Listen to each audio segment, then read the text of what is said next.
Talong, maganda ang bunga, makinis ang bunga, maraming bunga, kahit saan itatanim ay nabubuhay.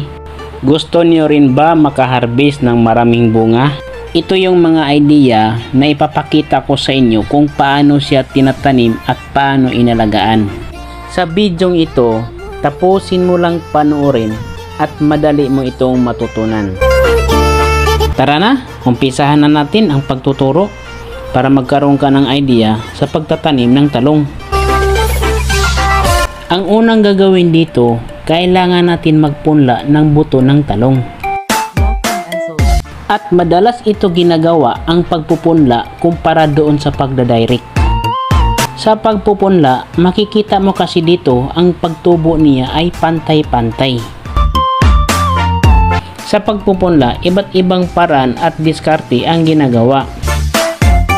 Tulad nito na sa kahon at kinakalat yung buto. Pwede ka gumagamit ng newspaper at bibilugin mo lang. Pwede ka gumagamit ng plastic, yung iniinuman mo ng soft drinks. Pwede ka gumagamit ng seedlings tree. At pwede ka gumagamit ng eggs tree.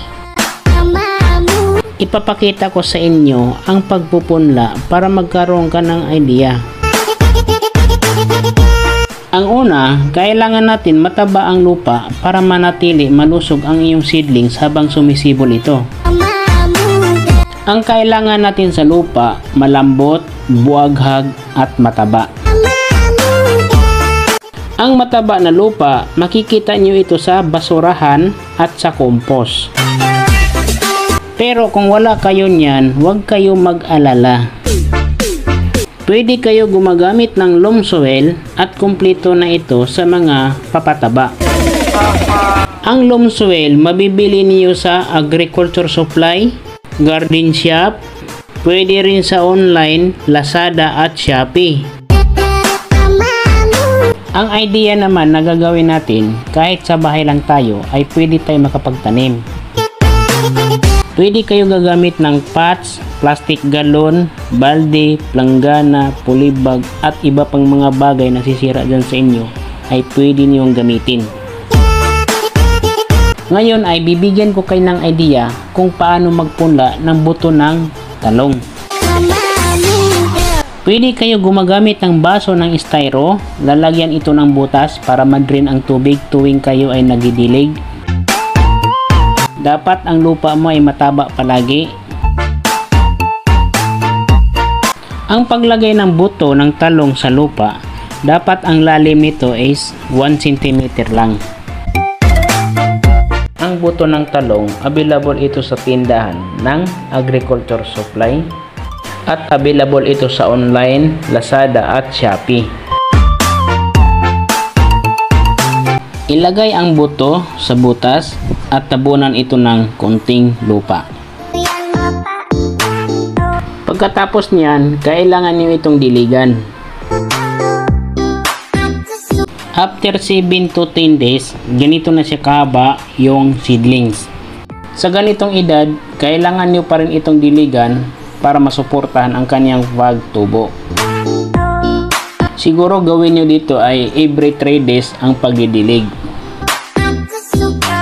After 20 days, ganito na siya kalaki at pwede na siya i-transplant doon sa permanenteng lagayan.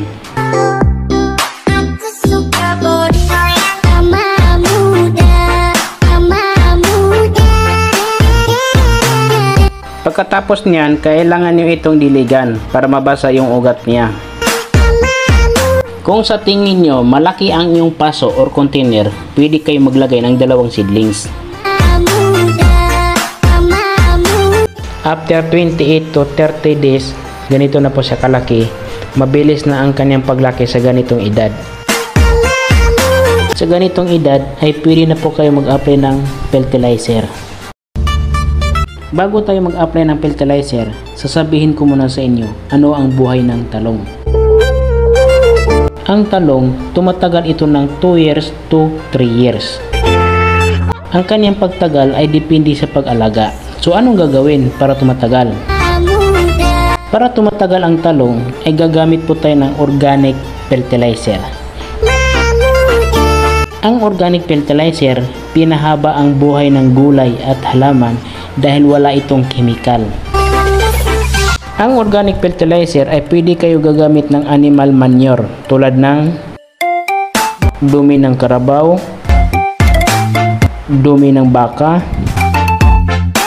dumi ng manok, at compost na nabubulok na gulay at mga dahon. Kung wala kayo niyan, ay maaari niyong mabili sa store ng agriculture supply. Pwede rin sa online like Shopee at Lazada. Ang pag-a-apply ay pwede niyo gagawin ng once a month.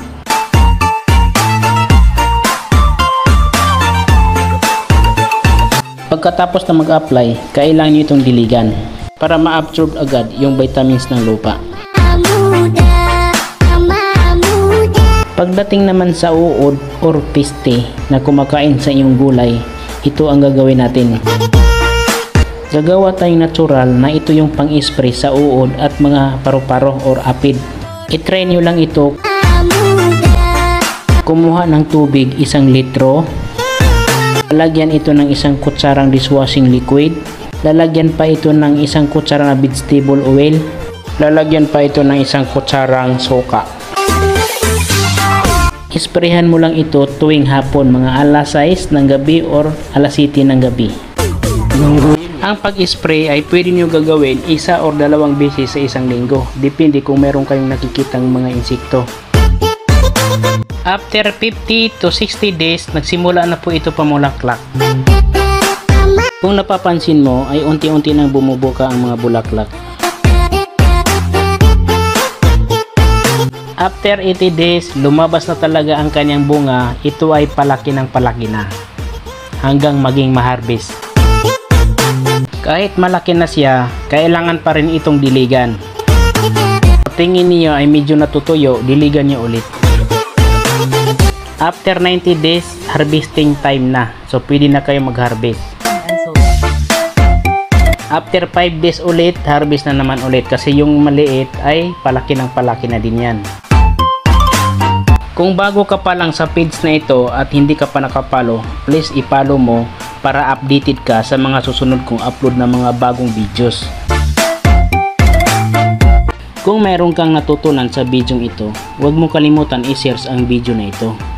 The more na maraming makakita, mas marami tayong natutulungan. Kapag marami kang natutulungan, mas lalo ka pang i-bless. Thank you for watching.